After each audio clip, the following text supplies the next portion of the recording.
You will kill a giant before you can grow a beard. That isn't even the hard part. You'll be anointed king as a boy, then spend a decade running for your life in caves. You'll win a throne, a kingdom, everything, and throw part of it away in a single evening. Shepherd, fugitive, king, sinner, legend. This is your life as David. You are the youngest of 8. In a world that counts by firstborns, you're the afterthought. Your job is the sheep, alone, for weeks. The job no one else wanted. So you learn the harp, and you learn to fight whatever comes for the flock. A lion, then a bear. You go after both with your hands, and you win. Nobody sees it. There's no crowd in a field at midnight. Then a prophet comes to anoint a king. Your father lines up your 7 brothers and doesn't send for you. The prophet looks at the tall, obvious ones. God says no, not him, not him. Not him. Are these all your sons? Oh, there's the youngest. Out with the sheep. They saw a shepherd boy. God saw a king. The oil runs down your face, and then nothing changes.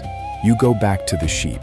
Years pass, a war. Your brothers march off. You carry them bread, and there he is, Goliath.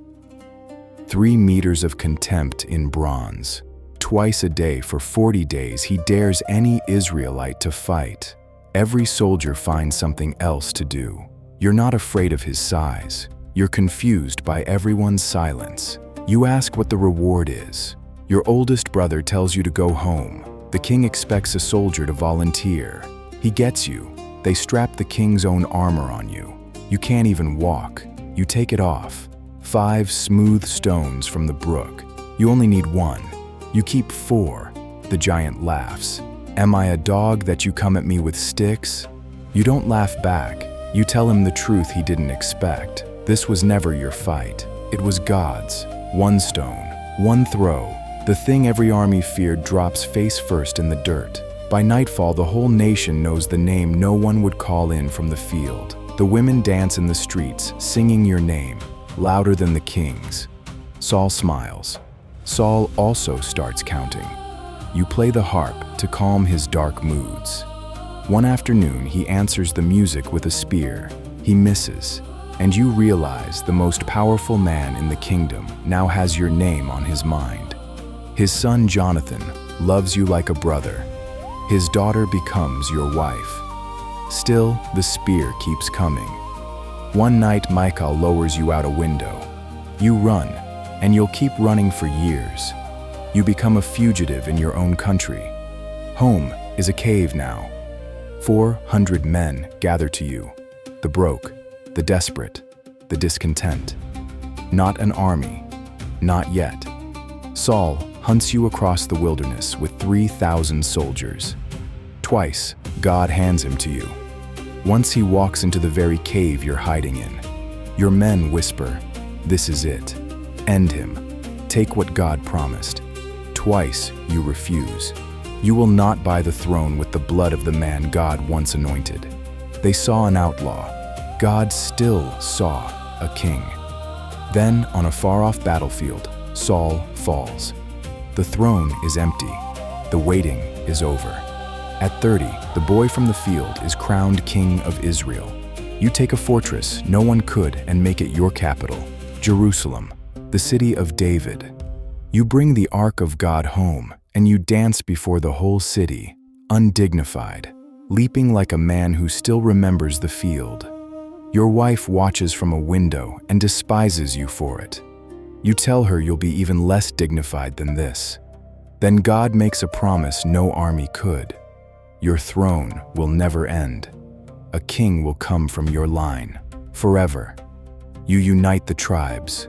You win every war. Your mighty men become legend. One holds off 800 alone. You are the most powerful man between 2 empires. Wives, sons, gold, a nation that adores you. You have everything a shepherd boy could never have dreamed, and that is exactly where it goes wrong. Spring. The seasoned kings go to war. For the first time, you stay home. One evening, You walk your rooftop above the whole city with nothing to do and no one to answer to. You see a woman. You are the king.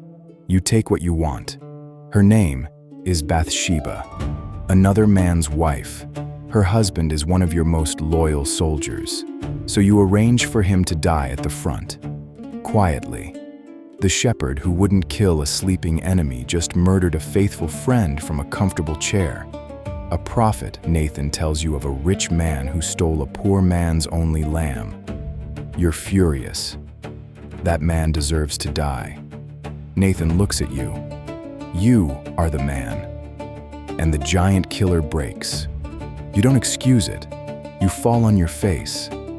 They saw a king. God saw a sinner who came home.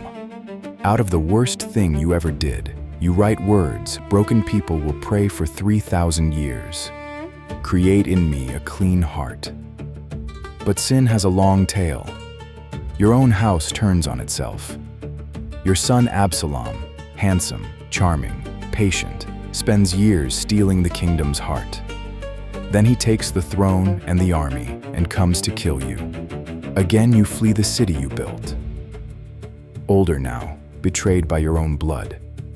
Your soldiers win the battle you begged them not to fight and bring the news like it's good. Absalom is dead, and the king who felled a giant climbs to a room and weeps. My son, if only I had died instead of you. You grow old, cold, even under blankets. The hands that swung a sling can't get warm. You hand the temple to your son Solomon to build because your own hands carried too much blood. And at the end, the shepherd king lifts the harp one last time. 73 of your songs outlive your kingdom, your empire, and every enemy who underestimated you. They're still sung at funerals, in foxholes, in hospital rooms tonight. The Lord is my shepherd, written by the boy who was one. Shepherd, giant killer, fugitive, king, sinner, poet. They overlooked a boy in a field. God saw all of it. You are David,